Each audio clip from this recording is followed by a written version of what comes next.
invitarme. Me voy a poner de pie por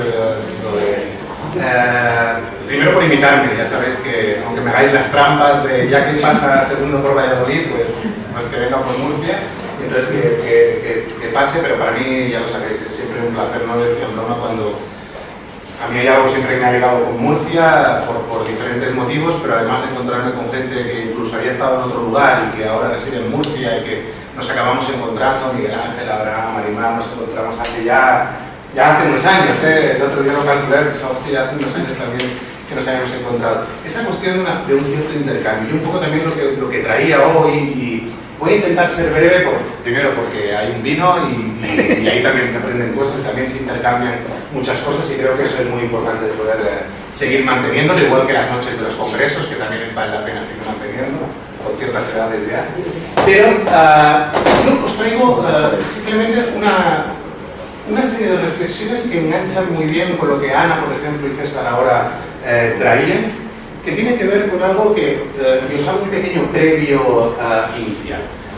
Somos una profesión, los educadores sociales, y digo somos porque yo soy de profesión educador social y ahora estoy trabajando en la universidad y intento, como ha dicho Paco, que eso no se pierda. También os voy a traer alguna cuestión en relación a cómo está eso ahora, de las conexiones entre la universidad y la profesión. Creo que hay muchas cosas por mejorar y por ver si le podemos dar una vuelta, pero os decía que los educadores sociales hay algo siempre de, digamos, una relación directa con la actualidad.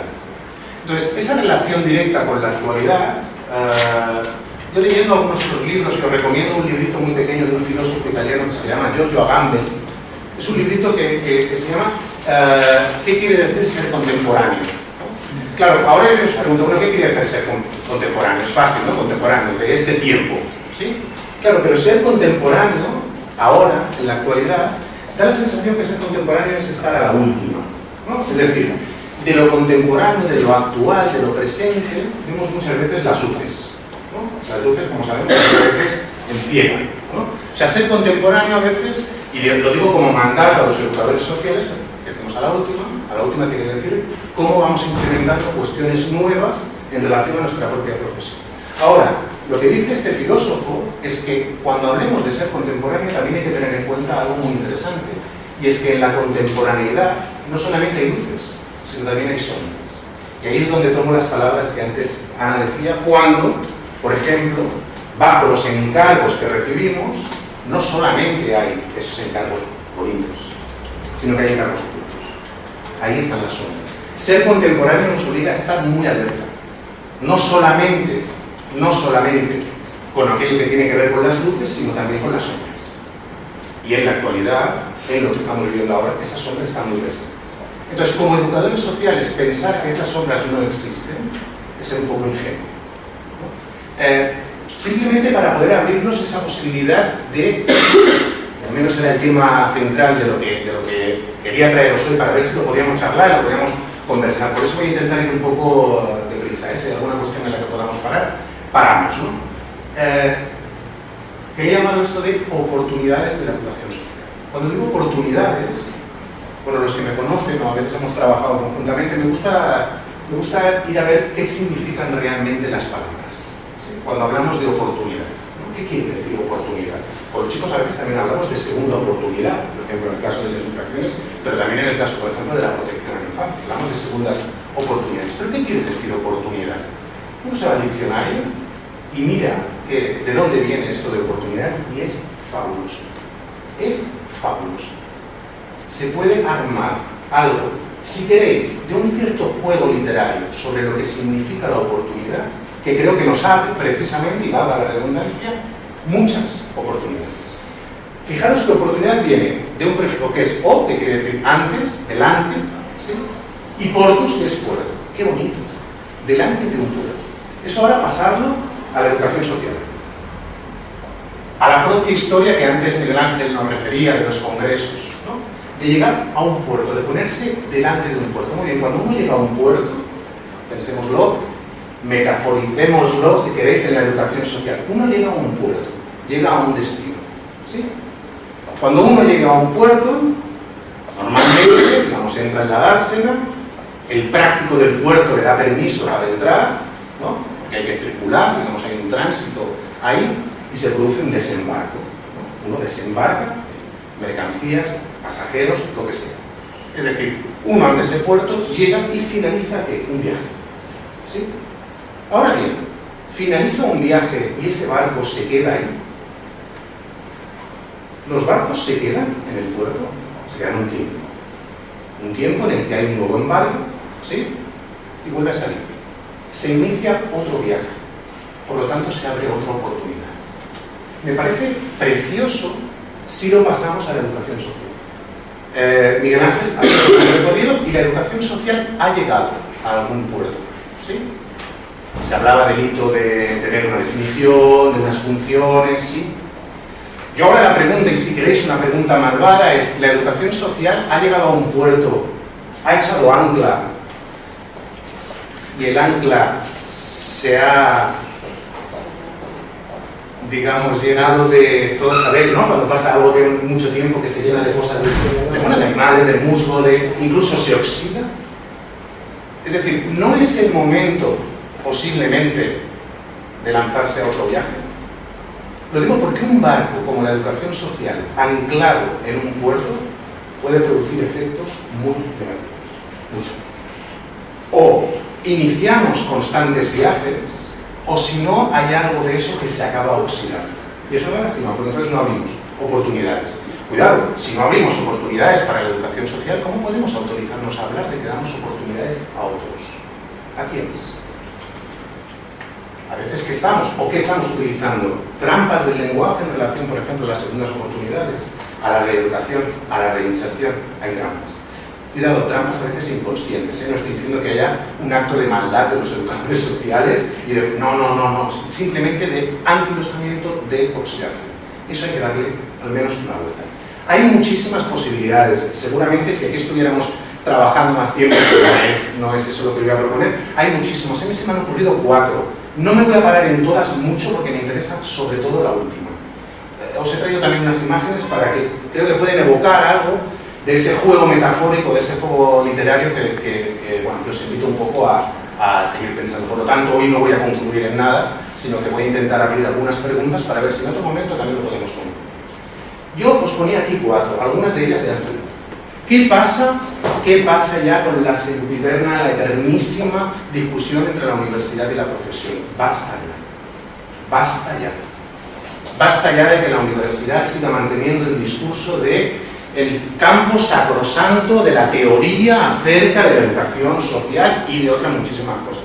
Pero basta también ya de que la propia profesión esté anclada en que ellos también son el campo sacrosanto de las prácticas. Cuidado, o nos ponemos de acuerdo o vamos a seguir más con lo mismo. Empieza a haber algunas posibilidades, cuestiones de ver cómo se introduce al educador social como profesional en la universidad. Basta ya de que esa forma de introducirlo sea que un educador social es ahora profesor de universidad. Bueno, eso no es una conexión, eso es, digamos, un recorrido profesional totalmente loable, totalmente lícito y que evidentemente hay que promover. No puede ser que siga habiendo universidades en que el porcentaje de graduados de educación social no puede ser. No puede ser. Pero también basta desde la propia profesión. ¿Cómo colaboramos? ¿Cómo investigamos de manera conjunta? Se están produciendo cosas muy interesantes en las que se ha roto ya el papel del universitario, del académico, que quiere a la práctica única y exclusivamente para pasarle sus encuestas, o incluso a veces observaciones participantes. No, yo me interesa la práctica, pero ¿por qué me interesa? Porque con eso puedo hacer alguna cosa. Bueno, ¿y si lo hacemos conjuntamente? ¿Y si empezamos a trabajar conjuntamente posibilidades de investigación, puñetas, que reviertan en la práctica? ¿Cuántas investigaciones se hacen al cabo del año en el campo de la educación social de las que no tenemos ni idea? No accedemos a ellas, no circulan. ¿Dónde están? ¿Qué valor tienen? Incluso las propias investigaciones que se hacen en lugares de la práctica.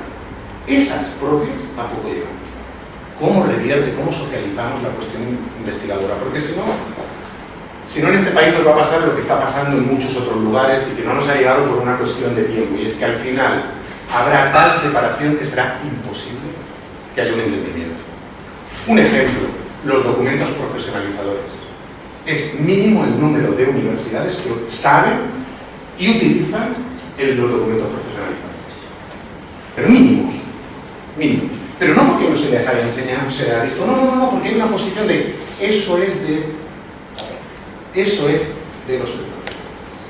No es de la universidad, nosotros tenemos la misma. Incluso entre nosotros tampoco nos acabamos de poner mucho de acuerdo, por lo tanto, digamos, será difícil de sostener. Hay muchísimas más cosas, me quedaría muy enganchado con el tema de la universidad, porque es algo además que me toca en el sentido de tener una pata en cada lugar. La siguiente, la sectorización de las prácticas, antes lo habéis comentado, por lo tanto no voy a introducirme muchísimo. Seguimos como educadores sociales, y ahí sí que hay que abrir nuevas oportunidades, hay que habilitar oportunidades, seguimos sectorizando las prácticas como si el educador que está trabajando en los servicios sociales de atención primaria no tuviera nada que ver con el educador que trabaja en las prisiones. ¿Pero por qué? Porque estamos pensando que la educación social única y exclusivamente está anclada a esa particularidad de las prisiones, de la atención a las drogodependencias. Oye, yo he trabajado en prisiones y he trabajado en el ámbito de la protección y he trabajado en la formación y inserción laboral como educador social. Y creo que hay muchísimas cosas más que nos unen, las diferentes prácticas, que nos separan. Claro, si seguimos llamando educador familiar, educador sociocultural, educador de calle, educador de tal, educador de no sé qué, animador sociocultural, tenemos decenas, para no hacerme muy exagerado, podríamos encontrar de las personas que se hacen lo mismo. ¿Me es igual? ¿Uno se siente mejor porque le llaman educador familiar? Bueno, perfecto. Pero hay que hacer valer algo de eso. Y el médico es médico, Y será médico de familia, médico osteópata, médico no sé qué, médico lo que tú quieras, pero es médico. Los educadores, ¿somos educadores? ¿Le damos un valor al sustantivo? No. Le damos un valor al adjetivo. Y seguimos definiéndonos como adjetivo, no como sustantivo. Si nos seguimos definiendo con el adjetivo, todo va a tener que ver con el adjetivo y no con los sustantivos. Los sustantivos, si lo sabéis, si estudiáis un poco de lingüística, es lo definido. Es lo que realmente define algo, que en este caso tiene que ver con una profesión. Nosotros cuando hablamos de un niño, si decimos un niño maltratado, ¿cuál es el adjetivo maltratado? Pero ¿cuál es el sustantivo? Con lo que tenemos que trabajar nosotros, que es un niño. Vamos a trabajar con el maltrato, vamos a trabajar con el niño. ¿Que tiene esa...? Sí, pero eso es el adjetivo. Lo mismo pasa con los educadores. O hacemos estallar el tema de los ámbitos o vamos a seguir anclados otra vez en yo soy de esto. Y volveremos a la cuestión identitaria. Yo soy educador. Bueno, está muy bien como identidad profesional, pero es yo trabajo como educador. Y soy un educador social. Bien, ¿y el adjetivo es social? Bueno, pero soy un educador. O le damos un sentido a eso, o seguiremos sectorizando las prácticas. Sectorizar las prácticas quiere decir que estallen las prácticas. Por lo tanto, acabarán encontrando que es igual que contratar un educador. Si lo puede hacer cualquiera. Lo puede hacer cualquiera. O empezamos a poner en valor algo de eso, realmente será difícil. ¿Cómo? Apertura de oportunidades. Por eso os he dicho, voy a ser un poco malo, pero, digamos, me pongo delante. Tiene que ver con todo lo que hemos estado haciendo como profesionales, como académicos, como vinculados a la educación social. Ha llegado el momento, digamos, como de desoxidar un poco ese ámbito, ¿de acuerdo? Porque si no hay algo de la autocomplacencia. El problema de la autocomplacencia, digamos, que acaba mal porque suelen acabar en psicosis, ese tipo de cosas. ¿Qué soy? ¿Qué hago? ¿Cómo lo hago? ¿De qué manera? ¿Dónde? Y al final, ¿cuánto me pagan? Por esto, ¿cuánto me pagan? Otro tema importante, muy importante, la relación con las políticas sociales. La relación que tenemos con las políticas sociales, que es a través de ese encargo. Y insisto, hay que empezar a pensar como profesionales que el encargo que nos van a hacer nunca va a ser el último. Nunca. Dejémonos de idealismos de el encargo que hace la ley o el encargo que hace la administración tal, no sé qué, sí. Le puede poner el nombre que tú quieras, pero el educativo, en realidad, no lo van a hacer. Ahora bien, ¿eso qué quiere decir? Que estamos obligados como educadores a hacer una lectura de ese encargo y convertirlo en educativo. Y ahí sí que tenemos elementos para hacerlo. Es decir, a César o a Ana no le dicen El encargo no es llévense ustedes a los chicos con la bicicleta para que aprendan lo que es la vida. No, eso es algo que hacéis para releer algo del encargo. Que el encargo es quíteme usted de aquí este resto social que no sé qué hacer con él. Esa es la política social actual. Y un tema que no me gustaría olvidar, y creo que es mucho más, digamos, mucho más profundo, y hay que poder hacer un trabajo crítico, y crítico me refiero a ir más allá de la superficie en relación a las actuales políticas sociales, y es la privatización de las políticas sociales. Hay un empuje brutal, un tsunami para privatizar las políticas sociales, que es el no va más del neoliberalismo, y lo tenemos que llamar así. Perdóname, Sí, no, al revés. Con el tema ahora que estamos, la desgracia tan grande que estamos viendo Por supuesto. de Siria y demás. 5 años de guerra, nadie hace nada. Y ahora de pronto, el otro día se reúne aquí una mesa y demás, y me veo de pronto algunos personajes y digo, ya estamos, va al cuarto. Claro, es que te los ves y dices, va a haber cuarto. Y ya estamos reuniéndonos con altos niveles. No vamos a decir Sí, por supuesto. y con violencia de género han pasado 3 cuartos mínimo. Hay cuartos y ahí estamos. Está hay cuartos. pasando con la justicia juvenil, está pasando con la protección a la infancia, está pasando, por ejemplo, con la atención a mujeres maltratadas. Cuando me refiero a privatización, no me estoy refiriendo al tercer sector social, es decir, a aquellas entidades que sin ánimo de lucro, y evidentemente hay un dinero que revierte ahí, pero no hay un lucro, sino simplemente es el sostenimiento de eso. ¿Sí?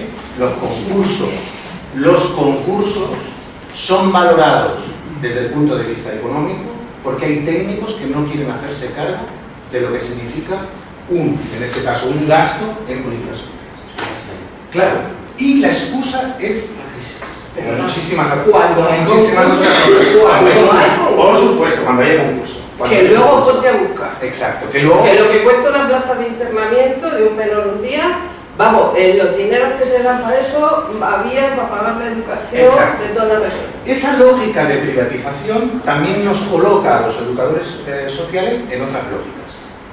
En lógicas en los que, evidentemente, se priman otras cuestiones. Por ejemplo, y a título de ejemplo, yo lo siento que no pueda entrar en la temática todo lo que me gustaría, o profundizar todo lo que me gustaría. Entramos en lógicas de eficacia y de eficiencia que no tienen que ver con lo educativo. Entramos en términos de resultados, y los educadores se nos piden resultados. Cuando los educadores no trabajamos con resultados, trabajamos con efectos en nosotros. Y efectos que muchas veces son a largo plazo. Yo cuando trabajo con un niño y le enseño a leer, porque no ha tenido la oportunidad de aprender, el efecto de eso no lo voy a ver. Porque todos hemos aprendido a leer. Todos hemos aprendido a leer. Pero el uso que hemos hecho de la lectura es posterior. Posiblemente vuestros maestros que os enseñaron la N con la A y la E con la A y todo esto, seguramente no han visto lo que vosotros habéis llegado a hacer gracias a haber aprendido a leer. Por lo tanto, no hablamos de resultados. Las estadísticas están poniendo que la estadística precisamente es la herramienta más potente que tiene el neoliberalismo. Tasas de delincuencia juvenil. Claro, si las tasas de delincuencia juvenil están porque a un chico lo han pillado robando no sé qué y eso es un alto delito contra el fraude no sé qué, es igual. Eso pasa a ser una estadística, como las estadísticas de trabajo. Lo mismo. Aumentar el número de contratados. La que se te interrumpo, si no me No, la que se publica ayer, que organismo aquí, entré en el INE, la miré y demás, te dice, se incrementa la delincuencia juvenil, la de las chicas en un 19%.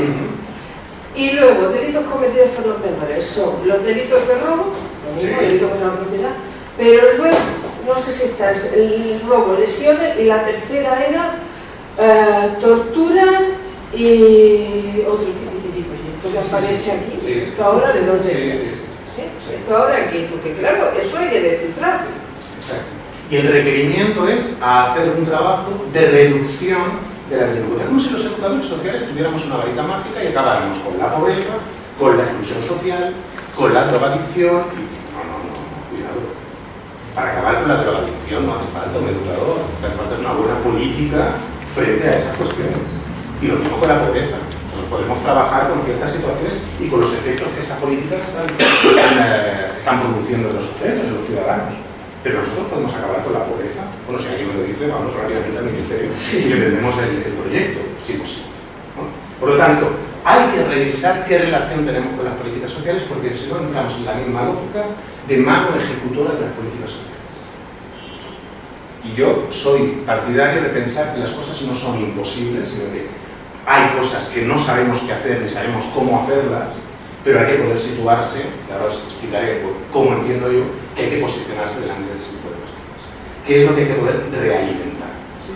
Y ese es el punto que yo creo, esa cuarta cuestión que a mí me parece más importante y que nos puede convocar a mucho más a nosotros.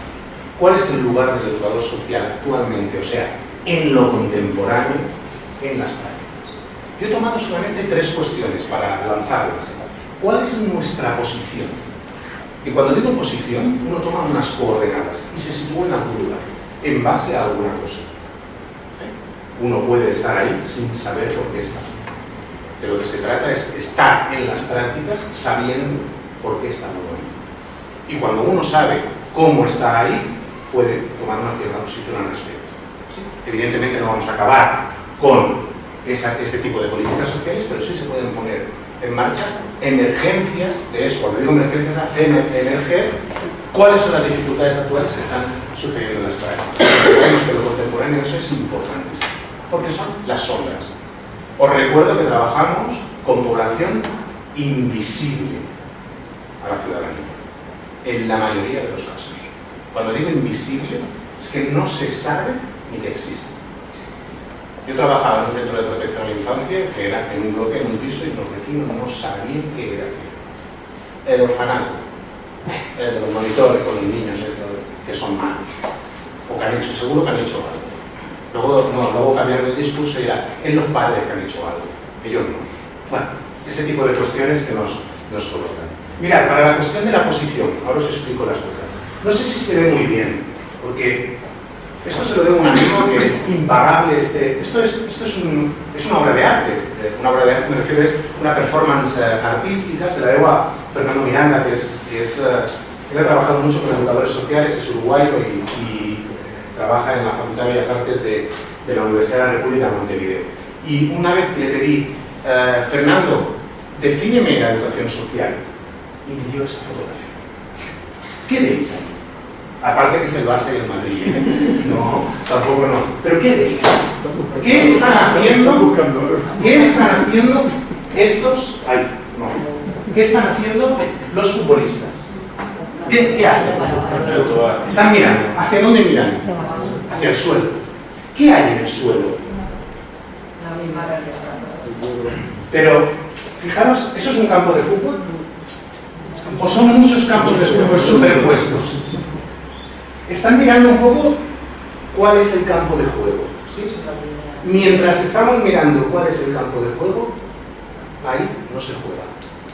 Fijaros que no hay movimiento.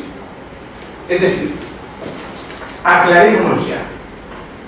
¿Qué es la educación social? ¿Dónde trabajan los educadores sociales? Y en donde sea, armemos un discurso lo suficientemente potente, lo suficientemente riguroso, para que no haya que estar justificándose continuamente. Aún seguimos explicando, y hablo a la ciudadanía en general, aún seguimos explicando qué somos, qué hacemos. Yo le expliqué a mi abuela esto hace, pobrecita, que ya no está, pero le expliqué hace 25 años, y me da la sensación de que si mi abuela viviera hoy tendría que volver a explicar eso. Algo pasa. Hay algo de eso que no está excesivamente definido. ¿Sí? Que a veces jugamos en este lado, a veces jugamos en el otro. Pero ¿y nuestro juego cuál es? Decidamos uno, pongámonos de acuerdo, juguemos. Pero mientras no nos ponemos a jugar, pasan cosas, vienen otros y se ponen a jugar. Y vienen desde otros lugares. Y no hace falta que lo explique, porque todos sabéis de dónde. Por lo tanto, hay que poder definir. Yo tengo mi hipótesis, y ahora voy a intentar transmitirla, pero es mi hipótesis, no quiero que sea la hipótesis, sino una hipótesis nada más para ver si lo podemos trabajar. El otro, o el segundo aspecto que creo que es importante para poder definir cuál es el lugar que tenemos en las prácticas, y que tiene mucha relación con eso anterior, que empecemos a ponerlo en valor. pero ponerlo en valor, digamos, en acto, ¿sí? En palabra, pero hay que ponerlo en valor. Y cuando digo en valor, si uno va a buscar, vuelvo otra vez a buscar en el diccionario, ¿no? Que creo que es un ejercicio interesante para ver cuando hablamos de según qué palabras darles, valga la redundancia, un cierto valor. Uno va al diccionario y valor tiene que ver con algo relacionado con la valentía, pero también con algo valioso. Bien, aquí está. Aquí está. Hay que dar un paso adelante y hay que pensar que eso que uno trae tiene un valor. Si uno no cree que eso tiene un valor, ¿cómo lo transmitimos a esos chicos, por ejemplo, con los que vosotros trabajáis? Si tú no te lo crees. Si tú no te lo crees, el otro, mirad, habrá cometido muchos delitos, incluso asesinatos, auténticas vejaciones hacia el otro, pero tonto no es. Y ahí es algo. Mira, le explicaba, me acuerdo uno de ellos que llevaba y le decía, tal, pues él se adapta a la norma porque le interesa adaptarse a la norma del centro, porque va a conseguir determinadas cosas que le interesan.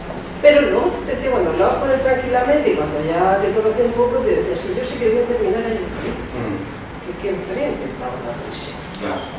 Y te lo tenía claro. Entonces, hay algo de los destinos prefijados, digamos que en el campo social, en el sentido más amplio de la palabra, siguen muy presentes. Hay algo de un destino fijado. De un destino fijado en el que ya hay un circuito, digamos, no le podría vender la moto. O sea, ¿qué moto le quieres vender? Y si tú no eres coherente con lo que tú estás diciendo y cómo estás actuando, ¿qué moto le vas a vender a estas personas que vienen a veces de esos entornos donde han tenido una vivencia que probablemente no tienen toda mi vida? Claro, pero por eso yo creo que hay un cierto ejercicio de responsabilidad propia nuestra como educadores. Con eso hay que hacer algo. No te puedes cruzar de brazo. No es fácil, claro, no es fácil, es complejo. Hay muchísimas cuestiones que juegan ahí, por supuesto. Y solo es muy complicado, por supuestísimo, seguro. Pero el ejercicio de responsabilidad pasa por, bueno, muy bien, si nos anclamos en, antes creo que ha salido la palabra, una cierta queja de aquí no se puede hacer nada, esto es imposible, ahí va a haber un problema. Otra cosa es que planteemos, bueno, no sé qué hacer exactamente con eso, vamos a ver si podemos hacer otra cosa. Vamos a ver si podemos romper por ahí. Quiero decir que a veces es lo único que nos queda. Es lo único que nos puede quedar.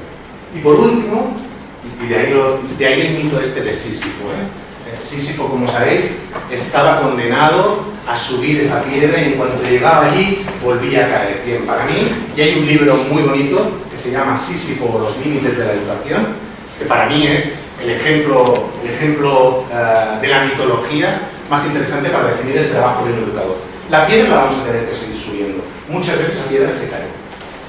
Pero ¿verdad que volvemos a subir? Se trata de seguir empujando esa piedra. Te ayuda luego por eso. Te ayuda mucho los compañeros. Sí. No. Y en los momentos esos de decaimiento, en los momentos de lucha que tiene ahí y demás, te ayuda mucho el grupo, te ayuda el colectivo, te ayuda mucho. Y hay que fortalecer al colectivo. Solo no. O sea, solo...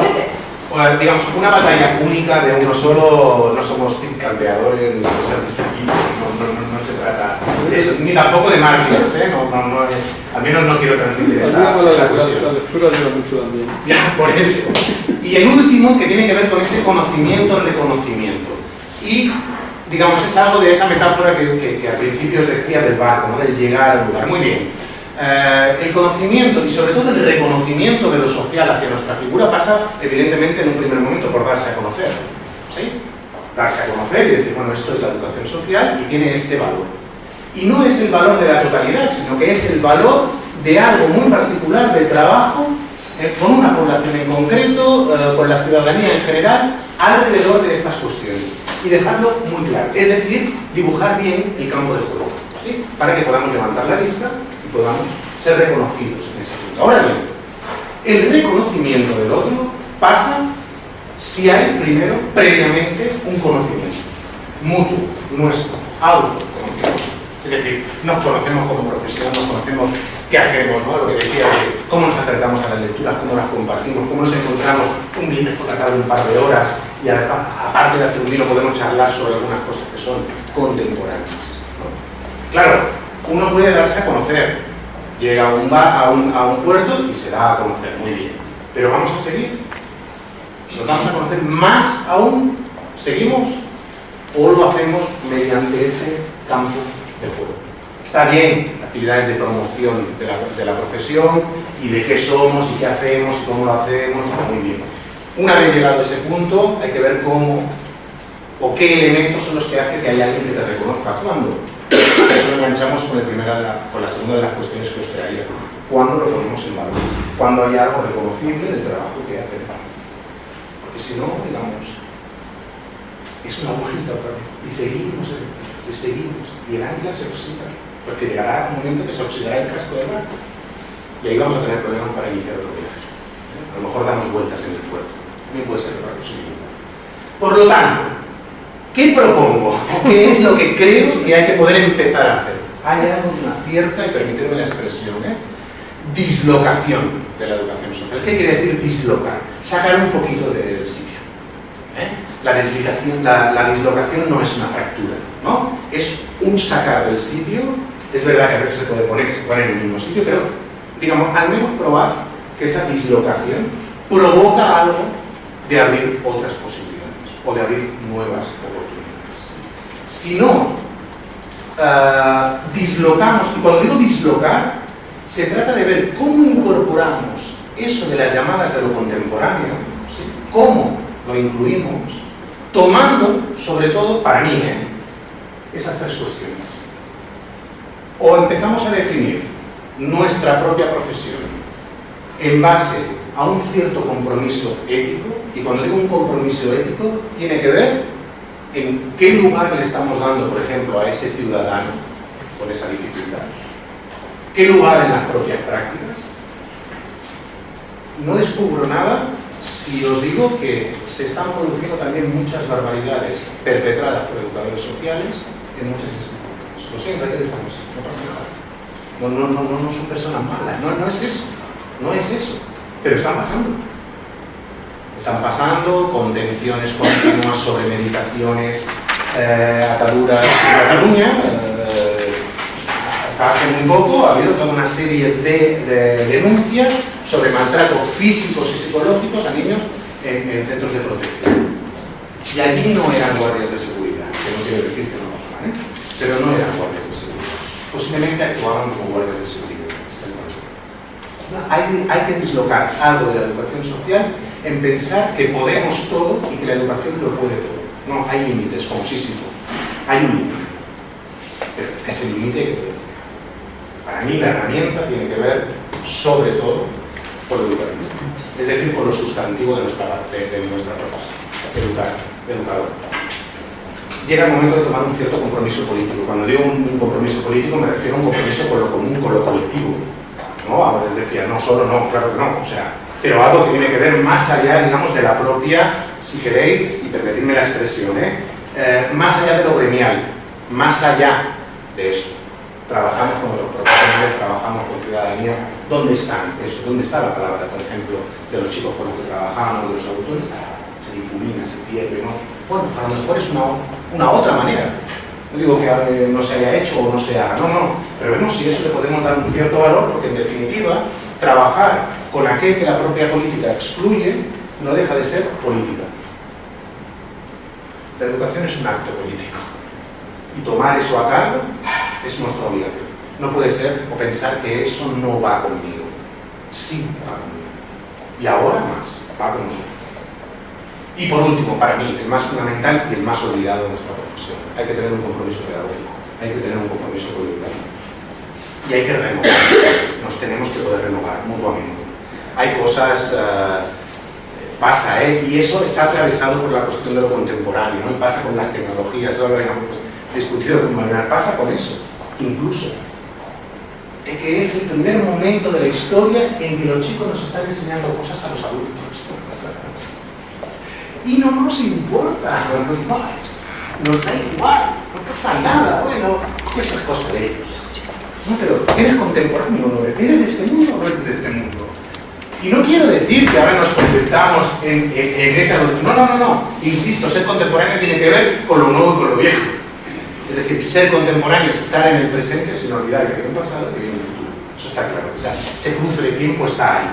Pero ser contemporáneo no solamente es vivir el momento actual, sino qué está pasando y cuáles son esas luces y esas sombras.